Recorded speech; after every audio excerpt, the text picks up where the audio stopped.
મુરબ્બો બનાવવા માટે આપણે અહીંયા 2 કિલો કેરી લઈશું। હવે આપણે આ બધી કેરીની છાલ ઉતારી નાખીશું।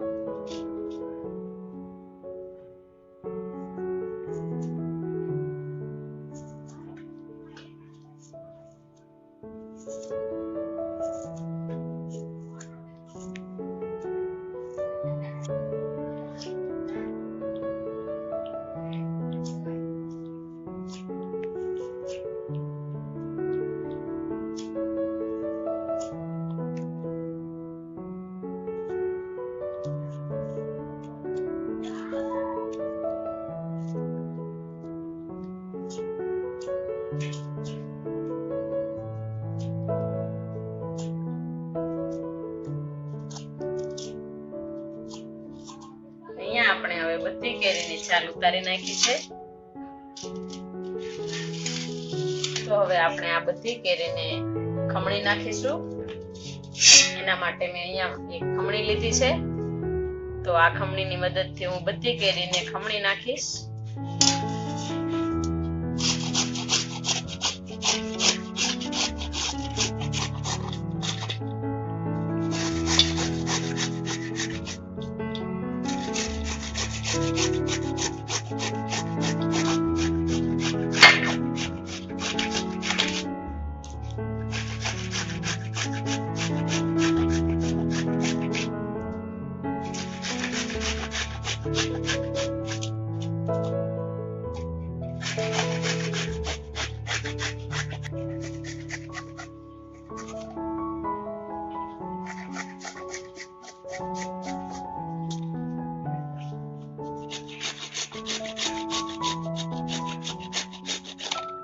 જો આ રીતની પીળાશ પડતી કેરી હોય તો આનો મુરબ્બો સરસ બને છે।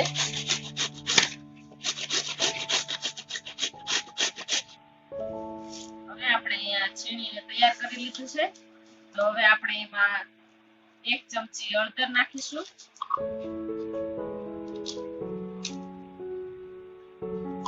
હવે તેમાં આપણે 2 ચમચી મીઠું નાખીશું।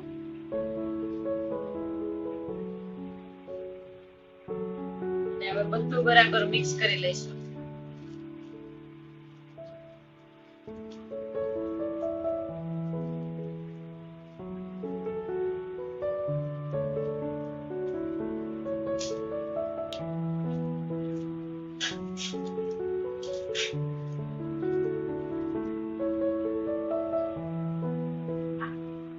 હવે આ બધું આપણે મિક્સ કરી દીધું છે। તો હવે આ મિક્સ કરેલું બધું આપણે એક ઠંડા વાસણમાં રાખી દઈશું।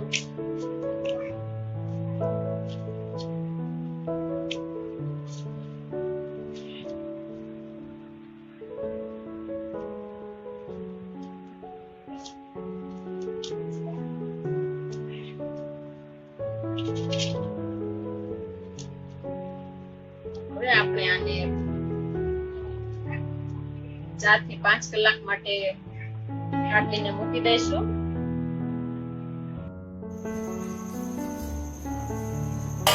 હવે આપણે અહીંયા મુરબ્બાને 4 થી 5 કલાક માટે મૂક્યો હતો તો અત્યારે 5 કલાક થઈ ગઈ છે। તો હવે આપણે આમાંથી પાણી થઈ ગયું છે તો આપણે હવે પાણી કાઢી લઈશું।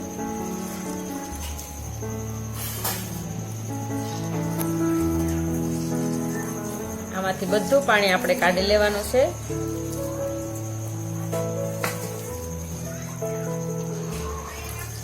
મીઠું અને હળદર વાળું પાણી છે, ખાટું પાણી, એને આપણે કાઢી લઈશું।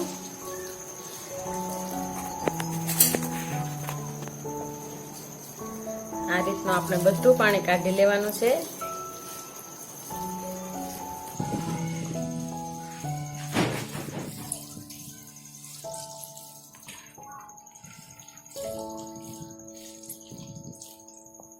હવે મેં અહીંયા બધું પાણી કાઢી લીધું છે। હવે આ પાણીનો ઉપયોગ આપણે બીજા અથાણામાં પણ કરી શકીએ છીએ।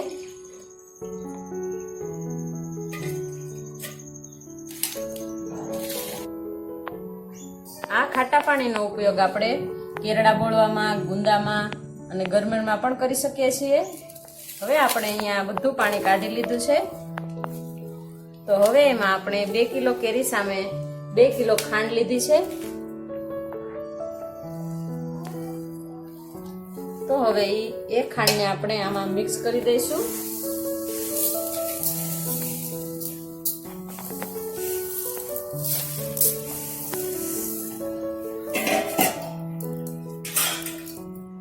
હવે આને સારી રીતે મિક્સ કરીશું.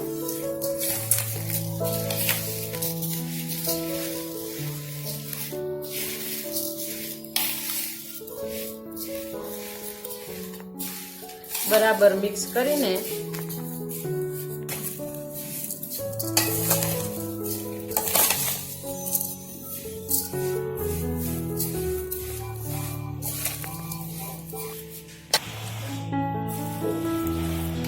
હવે અહીંયા બધું બરાબર મિક્સ થઈ ગયું છે. જેમ તમે મોટું વાસણ લ્યો એમ ચાસણી જલ્દીથી આવી જાય છે, એટલે મેં અહીંયા મોટું વાસણ લીધું છે. હવે આપણે એક આછા કપડાથી એને ઢાંકી દઈશું.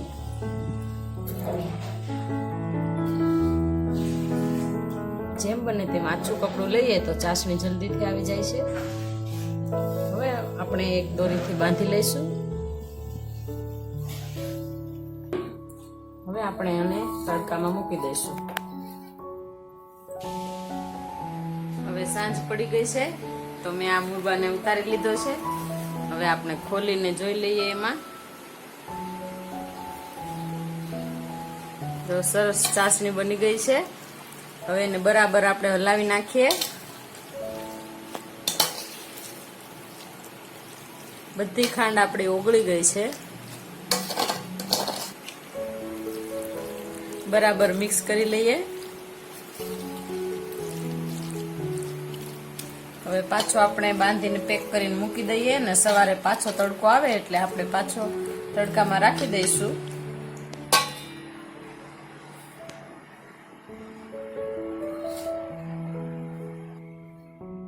આપણો મુરબ્બો છે એના 5 દિવસ થઈ ગયા છે તો આપણે હવે એને ખોલીને જોઈ લઈએ.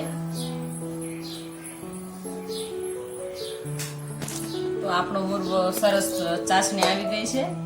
તો હવે એને મિક્સ કરી દઈએ.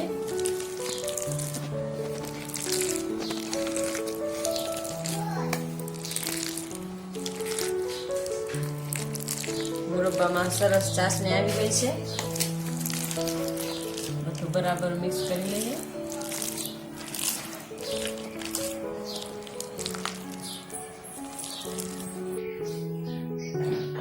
હવે મુરબ્બામાં આપણે નાખવા માટે એલચી લીધી છે, અહીંયા તજ લીધા છે અને આ લવિંગ લીધા છે.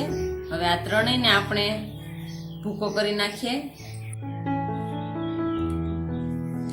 હવે મેં આનો ભૂકો કરી નાખ્યો છે અને આને આખું રાખ્યું છે સજાવવા માટે. હવે આ ભૂકો હું આમાં બધો નાખી દઉં છું.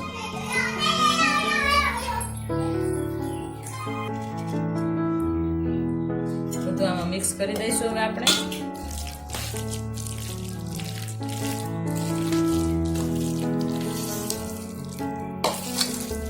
તો હવે આપણો મુરબ્બો બનીને તૈયાર થઈ ગયો છે. તો હવે આ મુરબ્બાને આપણે કાચની બરણીમાં ભરી લઈશું.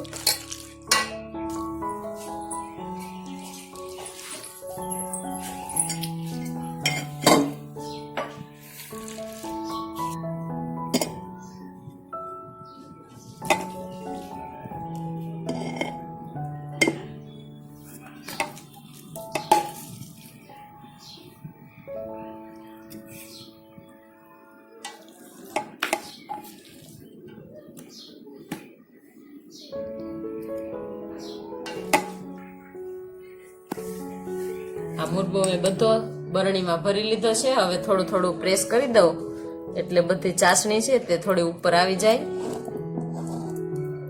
હવે આપણો મુરબ્બો બનીને તૈયાર થઈ ગયો છે.